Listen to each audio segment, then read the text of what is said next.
Hello everyone and welcome to my YouTube channel. So Steins Gate has once been described as one of the best pieces of media ever made. And I'll have to say that isn't so far from the truth in my case especially, because it was such a wonderful experience I have ever had with any piece of media in my life. And I'll try to explain why without going too much into hyperbole. Before watching the show, I had like a wrong impression of it because the fans were kind of snobbish. They say yes, it's one of the greatest shows of all time, but they kind of snobbish. They're trying to like imply that it's only intellectuals that can understand the series and all other things. I would just like to say, once you hear people saying that only intellectuals can understand it, you know that you're talking to very stupid people who have missed the point of the entire series. People used to say the same thing about Westworld, Rick and Morty, but when you watch those shows, it has little or nothing to do with intellectualism. In fact, the concepts they are not that high level. The concepts that introduced are not that high level, and even its concept is not the main focus of it. So if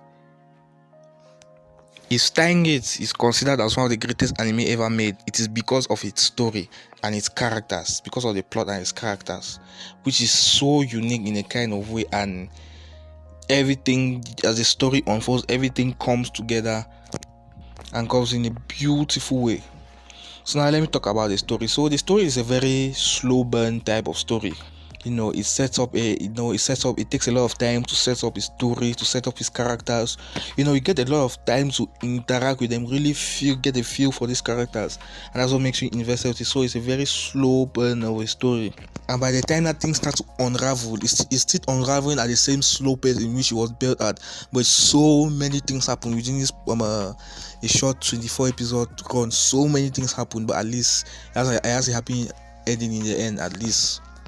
And the story is so tight that even at the beginning episodes, that there's sort of weird things that the main character does, and you think he's like mad, and that's the impression I give you, that he's mad.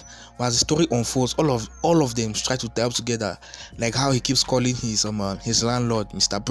Brown, when the landlord constantly tells him that is not his name. But it is later on revealed that, and it's a very small detail. If you're not careful, you'll miss it. Later release that there's a very particular reason why the main character Rintaro Okabe keeps calling him Mr. Brown, and it's just one of those small details. Like, his writing is very One Piece in a sense, where you see but not in the same sense as One Scheme, not in the same scope like worldwide, but in One Piece, no detail goes to waste. Everything a character does always leads somewhere, and it's almost the same thing here, but on a very smaller scale.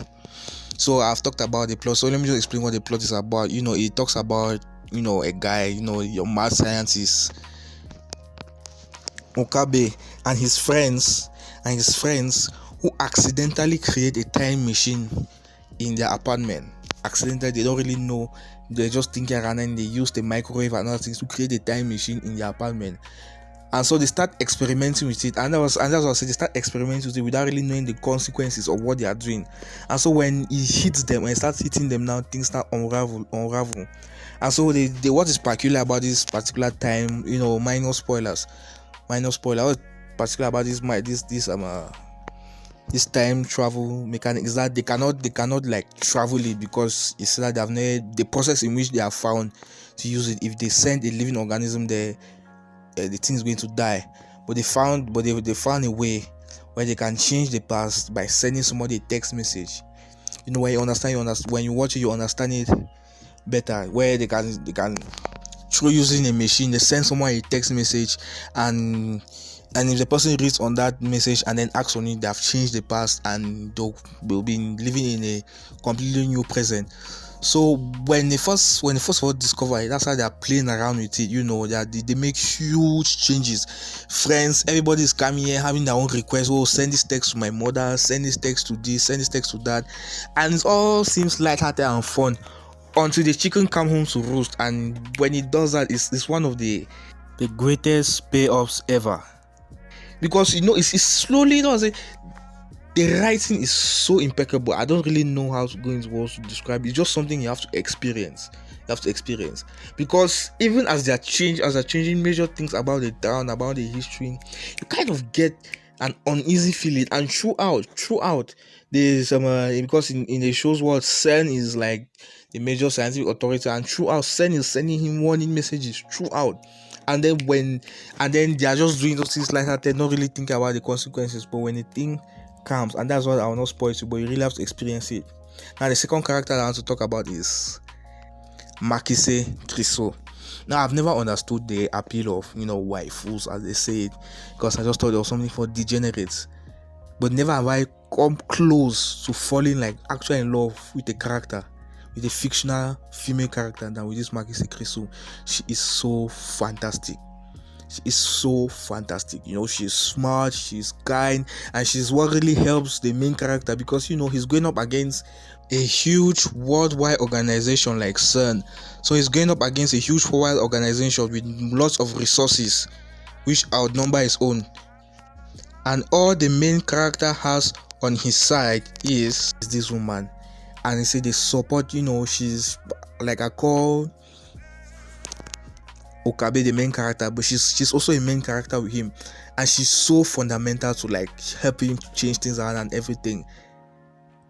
And like I said, it builds up to such an ending that it left me full inside. Sometimes you feel like we watch this series, want to get something from them, want to be entertained on everything, but compared to like eating a meal, like watching this consuming meal, after I watched this series, I felt so full in my head that I didn't watch anime for like months after that, because I didn't want to like, I wanted to hold on to that savor, that beautiful taste out on my lips, if you get my analogy. And even then, I haven't even checked out the sequel, Steins Gate 0, because I don't want some of that, because the way where it ended in a very fantastic place. All the characters were in good place, our futures were using pride. So if I go now and then I watch Steins Gate 0, which takes place like, I'll not want to spoil it, but I just don't want it to start like mess with these characters, because I've already given them a beautiful goodbye. So I'm still to watch it, and I'll watch it sometime in the future when I've completely forgotten about the taste that this fullness that this series has given me.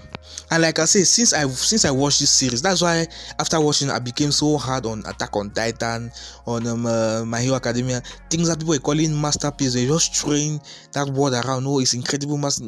This is what a true masterpiece looks like. Even Psycho Pass, I was way more critical watching those shows after I'd watched Steins Gate, because I'm not like your typical anime fan, your typical modern anime fan, where they have this thing, they call it recency bias, where the best show that I've ever watched is the most recent show that I've ever watched. They hardly see shows that are older than 1 or 2 seasons ago.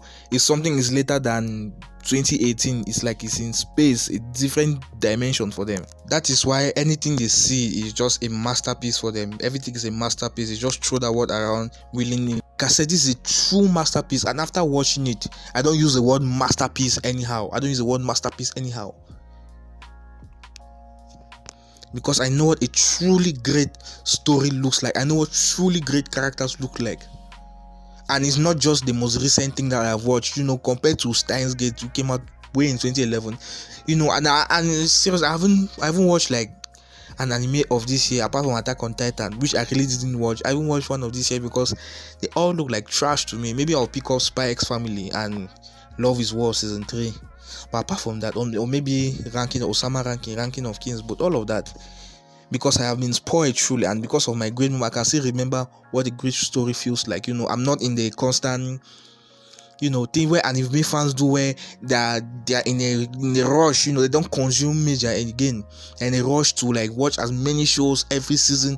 3 months they watch many shows and then they abandon them, they move on to the next. No, I take my time in my series, sit down, and like I said, I've gone on a wide tangent here. All of that just to say, watch the show. You will not be disappointed. Anyway guys, that's it for the video. Do you agree with me or do you disagree? Am I just being hyperbolic? Please let me know down in the comments. If you like this video, please drop a like. It really helps me out a lot, and I'll see you in a different one. Peace.